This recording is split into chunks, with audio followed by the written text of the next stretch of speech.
Hello out there, and taking a first look today at a brand new Spyderco, and this is a special one. You can tell that because it comes in one of these fancy Spyderco pouches and not the typical red and black box. And the one that we have right here is the Drunken. And I tried to do an unboxing video for this knife, guys, and yeah, the video sucked. And in the interest of not sucking, I am not posting that, and we're going to go with a little bit more of just a more detailed first look. So some of the stuff that I always miss on in unboxings is just a little bit more of the detail, since I am seeing the knife for the first time as well, and I always end up babbling in in unboxings even more than usual. So here we have the knife. It is an absolute beauty. This is the first collaboration between Spyderco and designer Dmitry Sienkiewicz. And when I saw this knife at Blade Show in Atlanta in last June, I said, I'm going to have to find a way to get this knife in hand.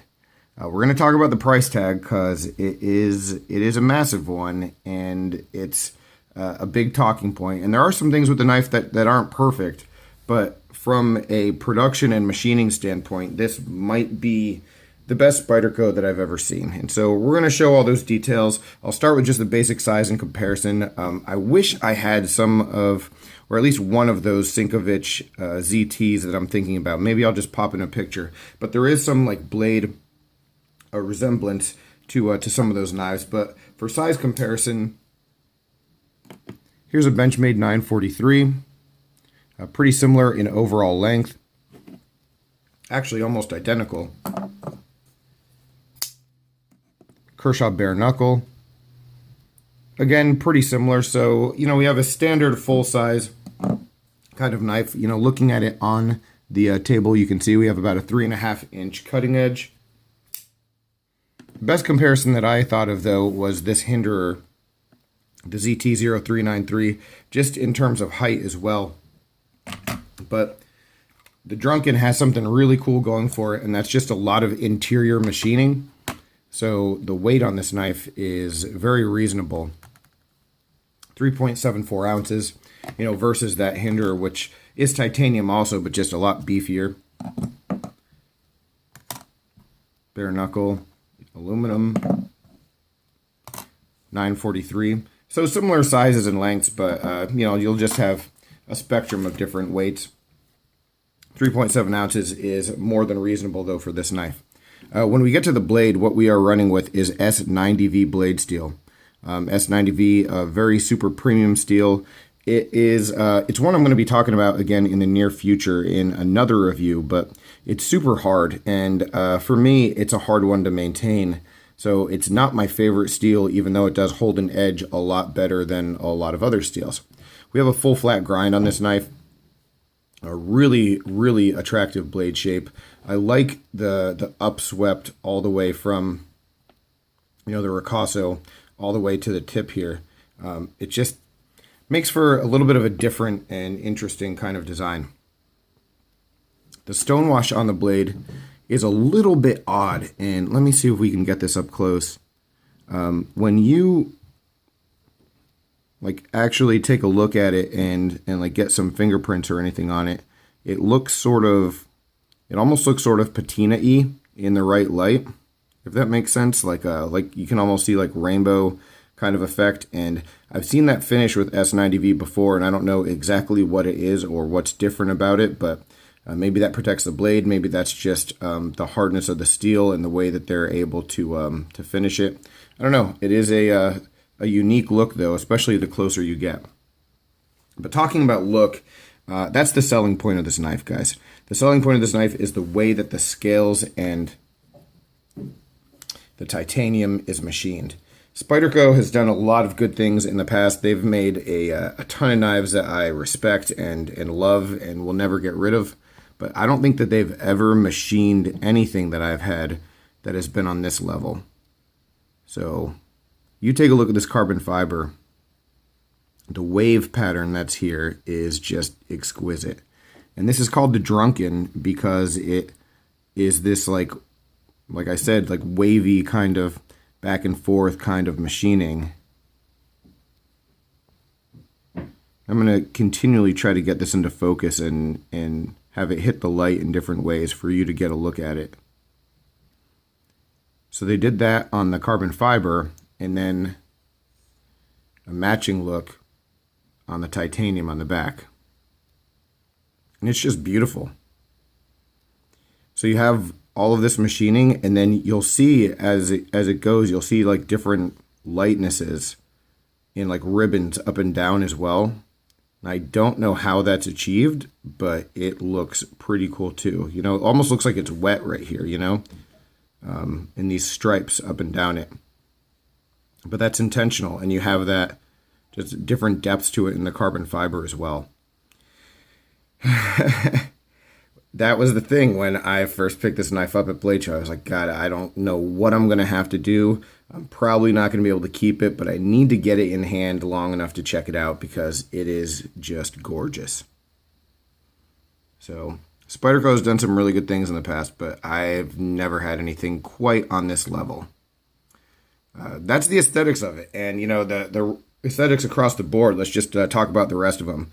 Blue accents, which is pretty cool. The pivot is a very nice blue pivot. We have a matching pocket clip and a titanium backspacer here. The pocket clip, for some people, might be an issue. It's one screw.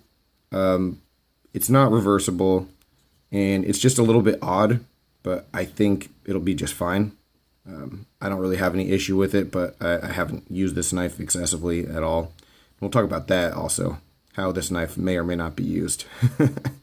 But yeah, so the accents are great. The little touches that I really like, you know, you do have an over travel stop and you have a stainless steel interface. But if you look at it, it's almost perfectly flush. So you can't see that big piece just like poking out like you can on some other Thai knives. And the screws don't go through to the other side. So you have this like unobstructed view of the lock bar, which is just really nice. It's just a touch and aesthetics that really go a long way. The backspacer keeps it from being flow through, but hopefully you can see there's just a lot of interior machining too, and just a nice job of cutting weight there, and then nested liners that are milled out on the carbon fiber side. So yeah, they just did an excellent job with that aspect of the design. The qualms with the knife, and again, price we're going to say for last. The qualms with the knife that people might have, the big thing is going to be the detent. I mean, the action on the knife, opening it, is pretty smooth.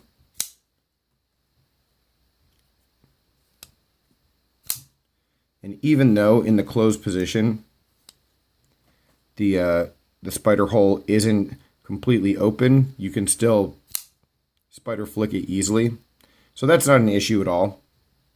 Closing it though, it's still breaking in, and it is on washers, but it is still breaking in. It's not like super buttery smooth, but the thing that people might not like is the detent. I mean, it doesn't pull in until right there. So not going to be what a lot of people prefer. But functionally, is that an issue? No, it's not at all. I mean, the knife is not going to shake out. It still opens just fine because of the way that you have to do it with the spider hole. The detent being the way it is makes it really easy to slow roll. So I know some people will really like this. Some people, myself included, do prefer something a little stiffer as far as the detent goes, but realistically, that's not a big functional deal. But now let's get to the crux of it, guys. For me, this isn't a knife that I look at for function.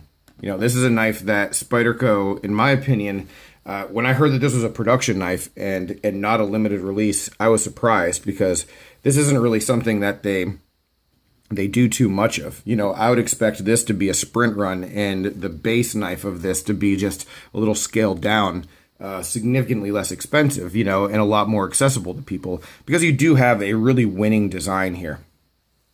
The price of this knife, it's too much depending on how you look at it. So the two ways to look at the $410 price point here, which is insane. I get it. But the two ways to look at it. One, it's $200 more than it should be, right? Because you can get these materials, carbon fiber, titanium, this steel. I'm thinking about the PPT Sprint Run, actually, which was like basically the same materials, different quality of knife, absolutely, and different machining. But you can get it for significantly cheaper. You can get quality pieces for less money. That's one way of looking at it, you know, and looking at all the nice embellishments here, like, are those worth the extra $200? Well, the answer for a lot of people will be no. Like, do you actually see that extra money in this knife? No.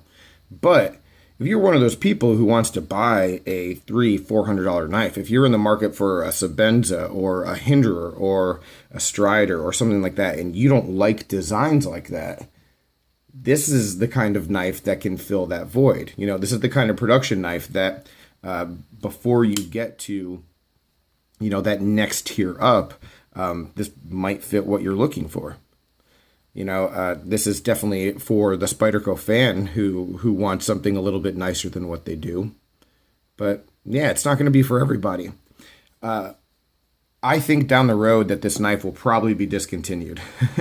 I think that it'll find its market and it'll run its course, and within 2 years it's going to be gone. Unless they come out with variations and really like commit to a line of these knives and like do a cheaper version and, you know, different materials and stuff like that, which would be really cool. But I don't really think Spyderco will do that. I think that this is one of those knives that will be just a quick memory, and that's not necessarily a bad thing. Overall, guys, it's beautiful.